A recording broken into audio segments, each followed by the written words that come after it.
Salem bus ஸ்டாண்ட்ல வந்துட்டு பழைய பஸ் ஸ்டாண்ட் வந்துட்டு நீங்க பக்தர்கள் அங்கிருந்து திருப்பி நீங்க வரலாம். பழைய பஸ் ஸ்டாண்ட்ல இருந்து 105 பஸ் ஏறி அதே மாதிரி இப்ப வந்து பஸ் விட்டுருக்காங்க நம்ம கோயிலுக்குன்னு சொல்லிட்டு மினி பஸ் விட்டுருக்காங்க. அந்த மினி பஸ்லயே வரலாம். அப்படி தெரியாதவங்க ஆட்டோ ஏறி வீராணத்துல இருந்து கூட இங்க அப்படி ரீச் ஆகி வரலாம். இங்க கத்தாலப்பாடி கிராமம் வளையக்கோணம் ஸ்டாப் இங்க இருந்து வாக்கிங் டிஸ்டன்ஸ் நடந்து வர தூரம் தான். நீங்க தாராளமா வரலாம். ஏன்னா நம்பிக்கை வைக்கிறதோட கருவறையில் இருக்கிற அம்மனை நம்பிக்கை வைக்க அவதான் உங்களை காப்பாற்றுவோம். இப்ப அங்கிருந்து அவ இங்க வந்துடணுமா இல்ல அங்கே இருக்கணுமா? அந்த வேலையை நான் பார்க்க மாட்டேன். அதனாலதான் போய் மவனை கூட்டுவான்னு சொன்னேன்.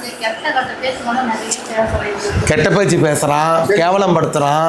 அவ குடும்பம், அவ வாழ்க்கை. கெட்ட பேச்சு பேசாதவங்க யாரு? அதுக்குன்னு ஒரு பிள்ளையோட வாழ்க்கை பிரிச்சு கூட்டு வந்துடலாமா?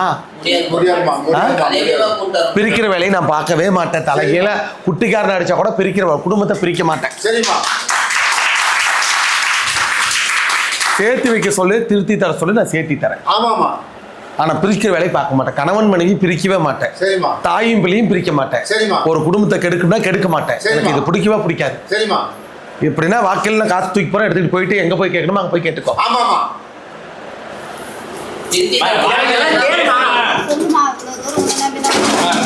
என்ன பிரிச்சு தரேன் வான்னு சொல்லியிருந்தேனா? பிரிக்கிற வேலையை நான் செய்ய மாட்டேன்.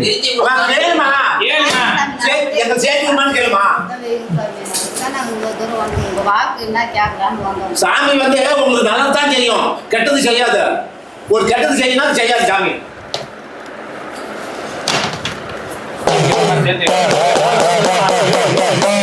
மருமகன் பேர் என்ன சொன்ன? அவ விருப்பப்பட்டா, அவ போயிட்டா. விருப்பமில்லாத பேச்சு, விருப்பமில்லாத தொந்தரவு, விருப்பமில்லாத கோளாறு, தொந்தரவு ஏற்படுது, துயரமாகுது, வாழ்க்கையில சிக்கல், வேதனை அனுபவிக்கிறான். நான் பரவாயில்லன்னு ஏத்துக்கிட்டேன். என் அம்மா என்னை பொழைக்க சொல்லி விட மாட்டேங்க. என் புருஷன் தான் எனக்கு முக்கியங்கிறான். ஆனா அங்க போய் பார்த்தா இவன் மேலையும் தப்பு இருக்குது. இவன் அங்க இருந்த நாயத்தை இங்க மூட்டை தூக்கி கொண்டு வந்து தரான். என் மாமியா இப்படி, என் புருஷன் இப்படி, என் குடும்பத்துல இப்படி, இவ்வளவு நாயத்தை கொண்டு வந்து அம்மாட்ட இறக்கி போடுறான். இவங்க போய் சண்டை பண்றாங்க. இவங்க மேல பிரச்சனை ஆகுது. இவங்க கெட்டவங்களா ஆயிடுறாங்க. 10 நாள் இங்க இருக்கிறா, 15 நாள் மறுபடியும் புருஷன் வேணும்னு போயிடுறான். இது வாழ்க்கையா? இதுதான் இவங்க குடும்பத்துல நடக்குது. கேட்டு யார் வேணாலும் கேட்டுக்குங்க.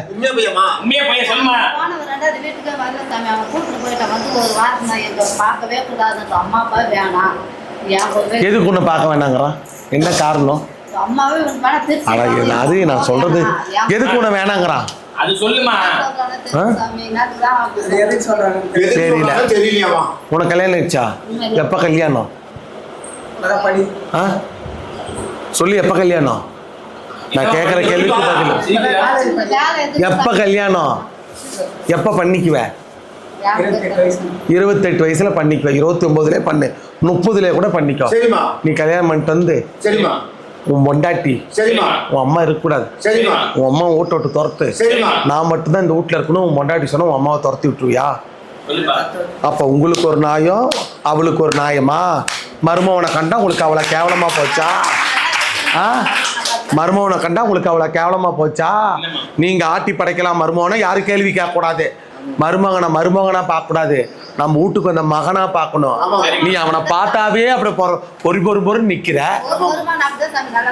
வாய் மூடு. உன் மகன் முதல்ல வாய் இறங்கணும்.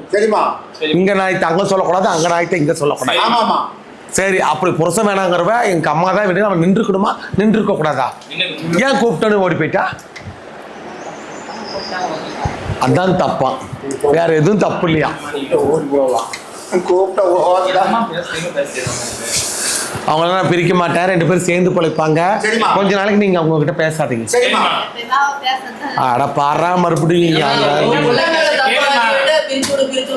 கொஞ்ச நாளைக்கு நீ பேசாத. அவங்களே வந்தா அரவணை பண்ணு, அவங்களே போனா விட்டு. அவங்க நாயத்துக்கு நீ தலையிடாத. வீட்டு வாசலை மட்டும் கட்டுடா, வேற எதுவும் தேவையில்ல போ.